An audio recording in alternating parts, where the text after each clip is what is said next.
Hello friends, this side Devan Shankar and welcome to my YouTube channel DS Classes, and today I will teach you the future continuous tense. So let's get started.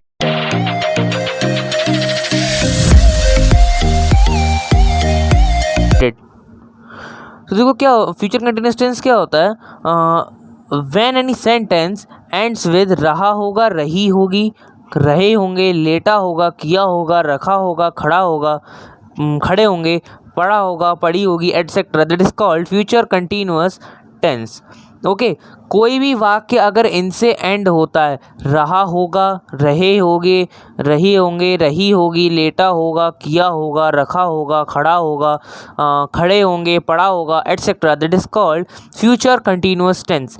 है ना, कोई भी वाक्य अगर इनसे समाप्त होता है, इनसे एंड होता है, तो वो वाक्य फ्यूचर कंटिन्यूअस टेंस कहलाता है। ठीक है, इसकी आइडेंटिटी होती है कि when any sentence ends with रहा होगा, रही होगी, रहे होंगे, लेटा होगा, किया होगा, रखा होगा, खड़ा होगा, खड़े होंगे, पढ़ा होगा, पढ़ी होगी, etcetera, that is called future continuous tense. Okay, तो फ्यूचर कंटिन्यूअस टेंस की हेल्पिंग वर्ब होती है विल बी, शैल बी, और इसके साथ हम यूज़ करते हैं मेन वर्ब की first form plus ING. Main verb की आईएनजी फॉर्म का हम यूज़ करते हैं। Okay, we use shall with only I and we. जो शैल होता है उस शैल बी उसको हम केवल और केवल आई एंड वी के साथ यूज़ करते हैं। या तो सब्जेक्ट आई दे रखा हो वाक्य में, सेंटेंस में, या फिर सब्जेक्ट वी दे रखा हो, तो हम उसके साथ क्या यूज़ करेंगे, शैल बी। ओके, और विल बी का यूज़ हम अदर्स के साथ करते हैं, आई और वी को छोड़ के, ही, शी, इट, दे, है ना, तो इसके साथ हम किसका यूज़ करते हैं, विल बी। ओके, तो we use will be with others and we use shall be with only I and we. याद रखना, हम शैल बी का यूज़ कब करते हैं, आई और वी के साथ, और विल बी का यूज़ कब करते हैं, ओनली ऑन अदर्स। ओके, और मेन वर्ब की फर्स्ट फॉर्म का हम इसमें यूज़ करते हैं, मेन वर्ब की फर्स्ट फॉर्म प्लस आईएनजी का हम इसमें यूज़ करते हैं। अब main verb first form plus ING का मतलब क्या हुआ, जैसे कि कोई वर्ब है डू, मतलब करना, किसी कार्य को करना, तो किसी कार्य को करने की क्या लगती है, डू।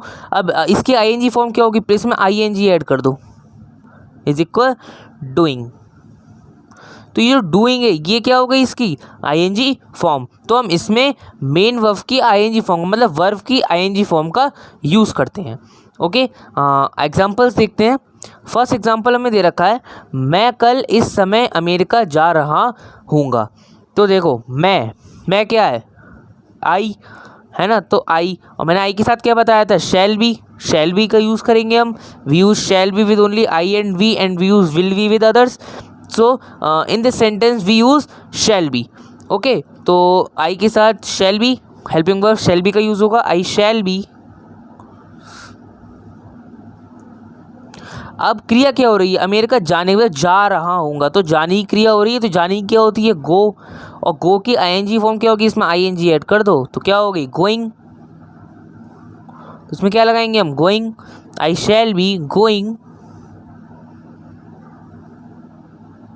कहाँ जा रहा होगा, अमेरिका, टू अमेरिका।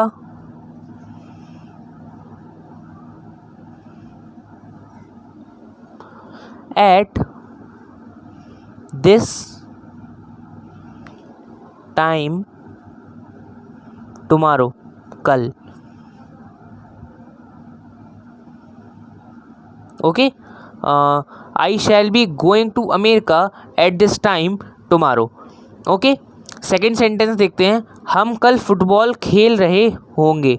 ये होंगे दो बार लिख गया यहाँ पर।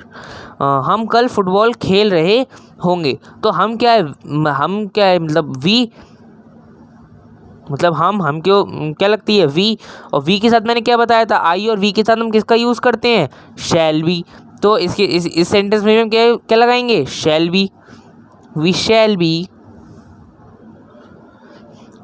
खेलने क्या होती है, प्ले, और प्ले की आईएनजी फॉर्म क्या होगी, प्लेइंग, तो यहाँ क्या लगेगी, प्लेइंग,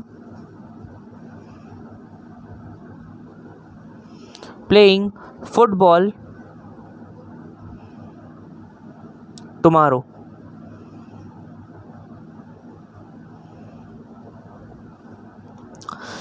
थर्ड एग्जाम्पल देखते हैं, अमित अब पढ़ रहा होगा, अमित अब पढ़ रहा होगा। तो देखो सब्जेक्ट क्या है, अमित, सब्जेक्ट क्या है, अमित, तो अमित, अब मैंने क्या बताया था, अदर्स के साथ हम किसका यूज़ करेंगे, विल बी, और आई और बी के साथ हम किसका यूज़ करेंगे, वो शैल बी का। तो ये इसमें क्या है, अमित, तो अमित के साथ हम क्या यूज़ करेंगे, विल, मतलब विल बी, तो अमित विल बी रीडिंग, पढ़नी क्या होती है, रीड, और रीड की आईएनजी फॉर्म क्या होगी, रीडिंग, तो हम क्या लगाएंगे, रीडिंग नाउ, अब की नाउ। फोर्थ एग्जांपल देखते हैं, क्या मास्टर साहब इस समय पढ़ा रहे होंगे। तो देखो क्या मास्टर साहब, मैंने आपको प्रीवियस वीडियोस में ही बताया, किसी भी वाक्य में अगर पहले क्या दे रखा हो तो वहाँ हेल्पिंग वर्ब का यूज़ हम सबसे पहले करते हैं। तो क्या मास्टर साहब, तो विल, जब मास्टर साहब, तो मास्टर साहब क्या है, तो मास्टर साहब के साथ क्या लगेगा, आई, वो सॉरी विल बी, है ना, विल बी का यूज़ करेंगे हम, तो क्या लगेगा, विल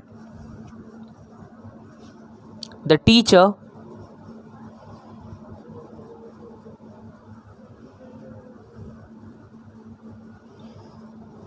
बी टीचिंग, बी, हाँ देखो विल बी का यूज़ करते हैं, हेल्पिंग वर्ब क्या है, विल बी, बट यहाँ पर क्या क्या लगाया हमने, विल द टीचर, सब्जेक्ट बीच में आ गया, है ना, विल और बी के बीच में आ गया subject.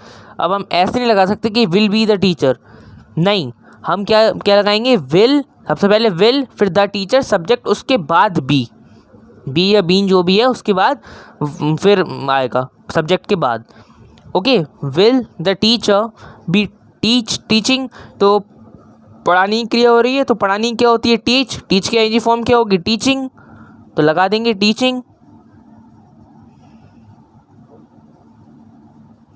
Teaching eight this time, इस समय। ओके, और हाँ इंटरोगेटिव सेंटेंसेस में आपको क्वेश्चन मार्क का बहुत ध्यान रखना है, ठीक है। फिफ्थ एग्जाम्पल देखते हैं, चपरासी इस समय सो नहीं रहा होगा, चपरासी इस समय सो नहीं रहा होगा, तो चपरासी क्या लगेगी, द पियोन, द पियोन, और द पियोन के साथ क्या लगेगा, विल, विल बी, तो देखो विल। अब प्रीवियस सेंटेंस की जगह, मतलब जो पिछले वाला सेंटेंस था उसकी जगह उसमें हमने क्या करा था, विल, उसके बाद सब्जेक्ट, फिर बी लगाया था। अब इसमें क्या है, नहीं, नॉट, तो इसके साथ पहले विल लगेगा, उसके बाद नॉट, उसके बाद बी आएगा, ठीक है, नॉट बीच में आएगा, याद रखना। Okay, the peon will not be sleeping, सोनी क्या होती है, स्लीप, और स्लीप की आईएनजी फॉर्म क्या होती है, sleeping, sleeping at this time, इस समय।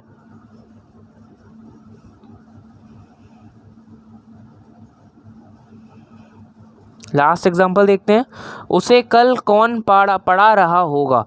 अब कौन की क्या लगती है, हु। मैंने आपको प्रीवियस वीडियोस में ही बताया है, किसी भी वाक्य में अगर जो है क्वेश्चन वर्ड बीच में दिया हो तो उस क्वेश्चन वर्ड को उठा के सबसे पहले लगा दो वाक्य में।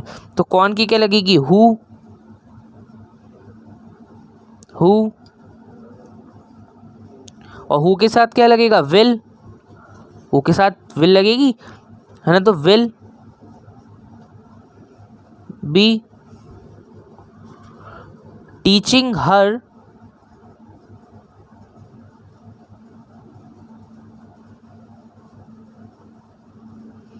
टुमारो।